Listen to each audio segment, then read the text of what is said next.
नमस्कार दोस्तों, एक और वीडियो में आपका स्वागत है। तो आज हम बात करेंगे कॉमर्स के बेसिक्स जो हैं, आधारभूत अवधारणाएं होती हैं उनसे रिलेटेड या बेसिक कंसेप्ट से रिलेटेड एमसीक्यू के ऊपर। और जो ये एमसीक्यू हैं वो किसके लिए हैं, सबसे अच्छे कौन कौन एग्जामों में आपको इससे कवर हो जाएंगे। तो देखिए, यूपी टीजीटी, यूपी पीजीटी की जो एग्ज़ाम होती है वो हो जाएगा, केवीएस, एचटीईटी, आरटीईटी, एमपीटीईटी, और जो भी अकाउंट्स और कॉमर्स जिसमें अकाउंट से रिलेटेड होता है और जिसमें कॉमर्स एक सब्जेक्ट होता है मेन, उन सभी को ये कवर करती है। तो ये उन सभी एग्जामों के लिए है, तो आपके लिए काफ़ी हेल्पफुल रहेगा। तो चलिए शुरू करते हैं आज की क्लास। तो ध्यान रखिएगा पीजीटी, और अगर आप क्लास के बाद लाइक और शेयर जरूर से करते जाइएगा। तो चलिए शुरू करते हैं। क्वेश्चन नंबर पहला काफ़ी इजी क्वेश्चन है, फटाफट से देखते हैं। चलिए, तो पहला क्वेश्चन आ रहा है, लेखांकन की वैज्ञानिक पद्धति मानी जाती है। लेखांकन की जो पद्धति वैज्ञानिक पद्धति मानी जाती है, इकहरा लेखा प्रणाली, महाजनी पद्धति, दोहरा लेखा प्रणाली या दोहरा खाता पद्धति। क्या बोल रहे हैं, वैज्ञानिक पद्धति किसे कहा जाता है लेखांकन की? फटाफट से आंसर बताइएगा, और आपको आंसर पता होगा तो क्या है, दोहरा लेखा प्रणाली। याद रखिएगा, पूछा जाता है ये क्वेश्चन, कई बार क्वेश्चन बेसिक्स में पूछा जाता है, तो ये क्वेश्चन पूछा जाता है। आधुनिक लेखांकन प्रणाली का जनक माना जाता है, आईएमपी क्वेश्चन है, पूछ सकते हैं। तो आईएमपी क्या आएगा कि क्या बोल रहे हैं, आधुनिक लेखांकन प्रणाली के जनक को किसे कहा जाता है? बॉटली बाय को कहा जाता है, एटली को कहा जाता है, लुइस प्रथम को कहा जाता है, या लुकास पेसिलियो को कहा जाता है। यहाँ पर क्या बोल रहे हैं, आधुनिक लेखांकन प्रणाली का जनक किसे कहा जाता है? आईएमपी क्वेश्चन है, पूछा जाता है। तो क्या है, लुकास पेसिलियो को कहा जाता है। चलिए, तो इसका आंसर क्या हो जाएगा? Answer number D. Question number बात करेंगे अब हम 3 पर। क्वेश्चन नंबर 3 काफी अच्छा क्वेश्चन है। क्वेश्चन नंबर 3 क्या बोल रहा है, समीकरण के ऊपर इस प्रकार के क्वेश्चन पूछे जाते हैं। ये क्वेश्चन क्यों पूछे जाते हैं, देखिए मैं बता देता हूँ इसका कारण क्या है। देखिए, क्योंकि जब ऑब्जेक्टिव टाइप क्वेश्चन एग्जाम होती है तो उसमें आपको जो क्वेश्चन फ्रेमिंग की जाती है उसका टारगेट क्या होता है कि आपसे वो 1 से 2 मिनट के अंदर वो क्वेश्चन बन जाए। तो 1 से 2 मिनट के अंदर क्वेश्चन बनने के लिए आपसे प्रैक्टिकल क्वेश्चन वो पूरा नहीं पूछ सकते, क्योंकि अगर वो पूछेंगे तो वो टाइम ले लेगा। तो इसलिए वो क्या होता है, कई बार फॉर्मूले या कंसेप्ट उसमें से पूछ लेते हैं। तो अब यहाँ पर क्या पूछा है, लेखांकन समीकरण नहीं है। तो यहाँ पर क्या नहीं है आपको ये देखना है। पूंजी बराबर संपत्ति प्लस दायित्व होता है, पूंजी बराबर संपत्ति माइनस दायित्व होता है, संपत्ति बराबर पूंजी प्लस दायित्व होता है, या बाह्य दायित्व बराबर संपत्ति माइनस पूंजी होता है। तो अब यहाँ पर क्या बोल रहा है, वो लेखांकन समीकरण नहीं है। मतलब इसमें से कौन सा ऐसा समीकरण है जिसे आप लेखांकन समीकरण नहीं है उसे कहा जाएगा। तो देखिए क्या नहीं होता है, पूंजी जो है, पूंजी किसके बराबर नहीं होती है? तो संपत्ति प्लस दायित्व के बराबर पूंजी नहीं होती है। ठीक है, पूंजी किसके बराबर होती है? तो देखिए, संपत्तियों में से जब माइनस हम दायित्व कर देते हैं तो हमारे पास क्या आ जाती है, पूंजी। तो इसका जो सही फॉर्मूला है वो कौन सा है, नीचे वाला। पर इन्होंने हमसे क्या पूछा था कि कौन सा समीकरण नहीं है, तो आंसर क्या आ जाएगा, ए। चलिए बात करते हैं क्वेश्चन नंबर 4 पर। दोहरा लेखा प्रणाली में खतौनी किस अवस्था में की जाती है? ये क्या बोल रहे हैं कि दोहरा लेखा प्रणाली में खतौनी मतलब खातों के अंदर उसकी एंट्री कब की जाती है? सारांश, 1 मिनट। चलिए, सारांश कहते हैं प्रारंभिक लेखे की स्थिति में की जाती है, वर्गीकरण की अवस्था में की जाती है, अंतिम खाते बनाना। क्या बोल रहे हैं यहाँ पर, क्वेश्चन बोल रहा है कि खतौनी किस अवस्था में की जाती है, मतलब कब की जाती है, ये आपको बताना है। तो देखिए, खतौनी कब की जाती है? जब वर्गीकरण की अवस्था में। मतलब हमारा आंसर क्या हो जाएगा, जब हम वर्गीकरण की अवस्था होती है तब खतौनी की जाती है। कि खतौनी का मतलब क्या हुआ, पहले तो हम जनरल एंट्री कर लेते हैं। जब जनरल एंट्री करने के बाद हम क्या करते हैं कि जो जनरल एंट्री जिस खाते से रिलेटेड है उसमें हम उसे भेज देते हैं, उस खाते से रिलेटेड इम्पैक्ट उसमें डाल देते हैं। तो जैसे मान लीजिए हमने क्या करा, बैंक में पैसे जमा करे, बैंक में पैसे जमा करे, बैंक में कैश जमा करी। तो देखिए, बैंक में कैश गई तो बैंक क्या हो जाएगा, डेबिट, और टू हो जाएगा कैश। ये आ जाएगी एंट्री। मतलब अगर हमने 2,000 रुपये जमा करे तो 2,000 से बैंक डेबिट हो जाएगा, बैंक बढ़ जाएगा, और कैश क्रेडिट हो जाएगी, कैश कम हो जाएगी। तो अब क्या होगा, बैंक में इसका वर्गीकरण कर देंगे, बैंक में बढ़ जाएगा और यहाँ से कैश कम हो जाएगी। ठीक है, ये बढ़ जाएगा और ये कम हो जाएगी। तो अब ये कैसी अवस्था में हो रहा है, वर्गीकरण की अवस्था में। तो इसलिए हमारा आंसर क्या हो जाएगा, आंसर हो जाएगा सी। आप जो क्वेश्चन पूछना चाहते हैं आप पूछ सकते हैं। और ये यूपी पीजीटी टीजीटी के लिए क्लास है, तो अपने जो भी दोस्त हों उनके बीच में ज़रूर से शेयर ज़रूर से करिएगा, और वीडियो को लाइक भी ज़रूर से कर दीजिएगा। और आपके कुछ कमेंट हो, आप कुछ पूछना चाहते हो, कुछ बोलना चाहते हो, तो आप हमें कमेंट भी कर सकते हैं। और साथ ही साथ हमारे इस नंबर पर 8962429653, ये हमारा व्हाट्सअप नंबर है 8962429653। आप इस पर हमें व्हाट्सअप पर भी मैसेज कर सकते हैं, ठीक है। इस पर आप व्हाट्सएप पर भी हमें मैसेज कर सकते हैं। तो ये दोनों चीज़ें हैं, आप यहाँ से हमसे संपर्क कर सकते हैं। हम कोशिश करेंगे आपके जो भी डाउट हो या कोई क्वेरी हो, हम उसे जल्द से जल्द सॉल्व करने की कोशिश करेंगे। तो आप इसलिए कमेंट और ये सब कर सकते हैं। चलिए बात कर लेते हैं फटाफट से क्वेश्चन नंबर 5 पर। क्वेश्चन नंबर 5 आ गया, क्या बोल रहा है, पूंजी कितनी है, पूंजी है 4000 की, लेनदार है 3000 की, तो संपत्तियां होंगी। तो देखिए पूंजी क्या बोल रहा है यहाँ पर, अब हमें क्या करना है, देखिए एक मैं आपको इसका एग्जाम्पल बताता हूँ। जो पुराना बैलेंस शीट का पैटर्न था, जब बैलेंस शीट बनती थी तो यहाँ पे क्या आती थी, यहाँ पर आती थी कैपिटल, ठीक है, कैपिटल, और यहाँ आ जाती थी लाइबिलिटी मतलब दायित्व, ठीक है, ये दायित्व ये आ जाते थे, और इधर क्या आ जाती थी हमारी असेट, ठीक है। तो ये हो जाता था टोटल। तो अब इस क्वेश्चन में हमें क्या दिया हुआ है, देखिए पूंजी दी है और लेनदार दिए हैं। तो लेनदार भी क्या होते हैं, लेनदार भी हमारी लाइबिलिटी होती है। तो पूंजी कितनी दी हुई है 7000 की, और असेट कितनी दी, और देनदार कितने दिए हुए हैं 3000 के, ठीक है, ये दोनों चीजें दी हुई हैं। तो टोटल कितना हो गया हमारा 4000 के ही पूंजी, मैंने 7000 लिख दिया, 4000 की ये पूंजी, तो 4000 की पूंजी है, ठीक है। तो ये है। तो अब हमें क्या बताना है, ये क्या बोल रहे हैं हमसे कि संपत्तियां होंगी। अब हमसे क्या बोल रहे हैं, ये संपत्तियां होंगी, संपत्तियां कितनी होंगी ये आपको बताना है। चलिए तो आपका आंसर आ गया होगा। तो अब क्या करेंगे, असेट कितनी आएगी, असेट इधर का टोटल हो जाएगा। तो ये टोटल कितना हो रहा है, तो ये टोटल हो रहा है 7000, तो असेट कितने की हो जाएंगी 7000 की, ठीक है। तो ये ऐसे भी निकल सकता है, और इसका फॉर्मूला भी है, मैं आपको वो भी बता देता हूँ। देखिए फॉर्मूला, ठीक है। तो हमारा आंसर क्या हो जाएगा, हमारा आंसर हो जाएगा 7 मतलब ए, ठीक है। चलिए और देखिए इसका फॉर्मूला भी है, यहाँ पर देखिए पूंजी बराबर संपत्ति, पूंजी बराबर संपत्ति माइनस दायित्व, ये देखिए। तो पूंजी बराबर संपत्ति माइनस दायित्व, तो यहाँ पर पूंजी कितनी है, ये पूंजी बराबर संपत्ति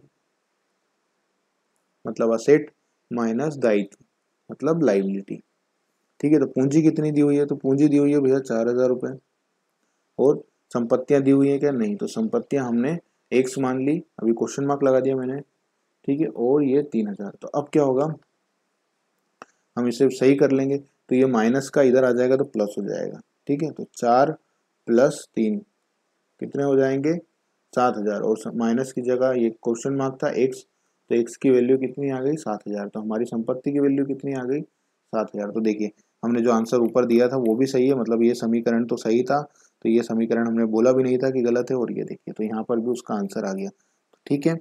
अब बात करते हैं क्वेश्चन नंबर 6 पर। क्वेश्चन नंबर 6 आपके सामने आ गया है, लेखांकन प्रक्रिया का क्रम है, प्रारंभिक लेखांकन, सारांश, वर्गीकरण और अंतिम लेखे। तो अब आपको क्या बताना है कि लेखांकन प्रक्रिया का क्रम क्या है, सबसे पहले क्या बनता है, फिर क्या बनता है, और फिर क्या होता है। तो आपको बताना है सबसे अच्छा क्रम क्या है, मतलब सबसे सही क्रम क्या है, पहले क्या क्या होता है। तो देखिए पहले क्या बनते हैं, प्रारंभिक लेखे, सबसे पहले हम प्रारंभिक लेखे बना लेंगे, फिर हम मतलब जनरल एंट्री कर लेंगे, सब कर लेंगे, फिर उसके बाद हम क्या करेंगे, उसका वर्गीकरण करेंगे, मैंने आपको बताया ही है, वर्गीकरण करेंगे। अब वर्गीकरण कर लिया तो फिर क्या करेंगे, उनका सारांश करेंगे, और फिर जब सारांश कर लेंगे तो क्या करेंगे, अंतिम खाते बना लेंगे। बस अंतिम खाते मतलब balance sheet, P and L और बैलेंस शीट। तो हमारा आंसर क्या हो जाएगा, एक, एक हो जाएगा, इसके बाद 3 हो जाएगा, 2 हो जाएगा, और फिर 4 हो जाएगा। तो ये किसके अंदर आ रहा है, तो ये आ रहा है पॉइंट सी में, ठीक है, 1, 3, 2 और 4। तो ये हो गया हमारा आंसर।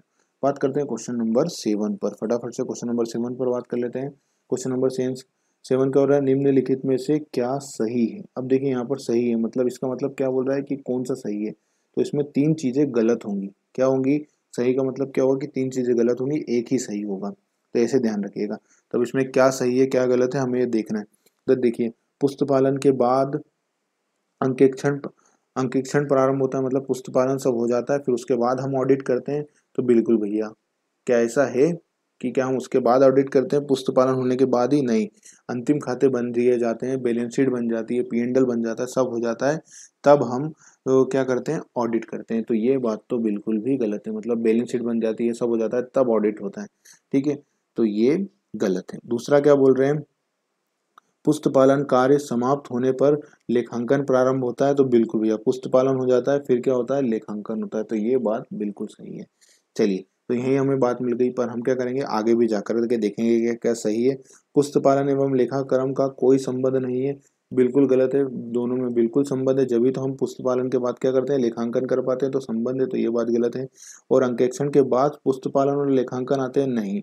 ऑडिट ऑडिट क्या हम पहले कर लेते हैं और बाद में, नहीं, ऑडिट तो बाद में होता है। पहले ये देखा जाता है कि सब काम सही किया है, नहीं। ऑडिट का मतलब ही क्या होता है, जांच करना। तो क्या जांच पहले ही हो जाएगी, नहीं। जब पुस्तक बुक्स ही नहीं बनेगी तो जांच किसकी होगी, तो ये बात भी क्या है, गलत है। तो हमने क्या सुना, हमने क्या सही निकला इसमें से, आंसर बी जो है वो सही है। चलिए, बात करते हैं क्वेश्चन नंबर 8 पर। क्वेश्चन नंबर 8 को आप क्या करेंगे, आईएमपी लगाएंगे, ठीक है। क्वेश्चन 8 को आप आईएमपी लगाएंगे। लुकास पेसियोली पेसियोली ने अपनी पुस्तक कब लिखी थी। देखिए, इन्होंने जनक भी कहा जाते हैं, तो इन्होंने कब लिखी थी पुस्तक, ये क्वेश्चन पूछा जाता है, तो ध्यान रखिएगा, पूछ सकते हैं वो आपसे। सन 1994 में, 1697 में, 1494 में, या 1768 में। देखिए क्या पूछ रहे हैं, इन्होंने अपनी पुस्तक जो है, लुकास पेसियोली ने अपनी पुस्तक कब लिखी थी। तो देखिए, इन्होंने अपनी पुस्तक कब लिखी थी, तो लिखी थी सन 1494 में, याद रखिएगा, पूछते हैं क्वेश्चन। चलिए, बात कर लेते हैं पॉइंट नंबर, क्वेश्चन नंबर 9 पर। क्वेश्चन नंबर 9 आपके सामने, यदि फर्नीचर कितना है, 5,000 का है, स्टॉक 3,000 का है, नगद 2,000 के हैं, लेनदार 3,000 के हैं, तो स्वामी की पूंजी क्या होगी। मैंने आपको बताया था फॉर्मूला, फॉर्मूला क्या है, मैं आपको फिर याद दिला देता हूँ। पूंजी, और देखिए इस बार आपको भी बताना है कि क्या था। पूंजी बराबर संपत्तियां। अब संपत्तियों का मतलब क्या हुआ, असेट माइनस दायित्व, ये आ गया दायित्व। देखिए पूंजी, तो हमें पूंजी तो निकालनी है, तो पूंजी की वैल्यू को हमने रख दिया x, ठीक है। अब हमारे पास क्या है, फर्नीचर क्या है, असेट है, तो बिल्कुल आ जाएगा।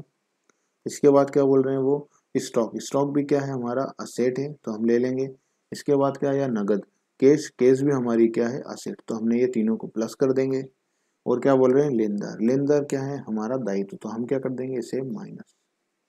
चलो भैया, तो क्या हो गया, 5 और 3 8, 8 और 2 10, 10,000 माइनस 3,000, तो हमारी वैल्यू क्या आ जाएगी, फटाफट से बता दीजिए। 7,000 रुपये। क्या 7,000 रुपये दिया हुआ है, बिल्कुल दिया हुआ है, तो हमारा आंसर क्या हो जाएगा, आंसर बी। देखिए, आपने भी ये निकाल लिया होगा, क्योंकि हमने पहले सॉल्व किया हुआ है, और हमारा आंसर क्या हो जाएगा, आंसर हो जाएगा बी। चलिए, बात करते हैं क्वेश्चन नंबर 10 पर। लेखांकन का मुख्य उद्देश्य है, लेखांकन का मुख्य उद्देश्य क्या है, उचित लेखा रखना, ये उद्देश्य है क्या, सही लाभ हानि ज्ञात करना, ये होता है, सभी पक्षकारों को वास्तविक परिणामों से अवगत कराना, या अत्यधिक लाभ कमाना। देखिए, लेखांकन का मुख्य उद्देश्य क्या है, यहाँ पर मुख्य उद्देश्य सबसे पहले, तो देखिए लेखांकन किया क्यों जाता है, लेखांकन इसलिए किया जाता है, अकाउंटिंग इसलिए की जाती है, ताकि हमको सही बात पता लग सके। क्या बात पता लग रही है, सही बात क्या है, मतलब सही स्थिति क्या है, कंपनी कैसा काम कर रही है, क्या है कंपनी, कोई परिणाम कैसे हैं, लॉस हो रहा है, प्रॉफिट हो रहा है या नहीं हो रहा है, सब असेट सही वैल्यू पर बताई जा रही है, नहीं बताई जा रही है, कोई फ्रॉड तो नहीं हो रहा है, ये सारी चीजों के लिए होता है। तो इसका उद्देश्य क्या होता है, सभी पक्षकारों को वास्तविक परिणामों से क्या करना, अवगत कराना की स्थिति क्या है। तो हमारा आंसर क्या हो जाएगा, आंसर हो जाएगा सी। चलिए, बात करेंगे क्वेश्चन नंबर 11 पर। क्वेश्चन नंबर 11 आपके सामने, लेखांकन की रिकॉर्ड प्रक्रिया का मुख्य कार्य क्या है, रिकॉर्डिंग प्रक्रिया, जो रिकॉर्डिंग होती है उस प्रक्रिया का मुख्य कार्य क्या है। प्रारंभ लेखे की पुस्तकों में लेखा खतौनी करना है, लाभ हानि खाता बनाना है, उपर्युक्त में से कोई नहीं।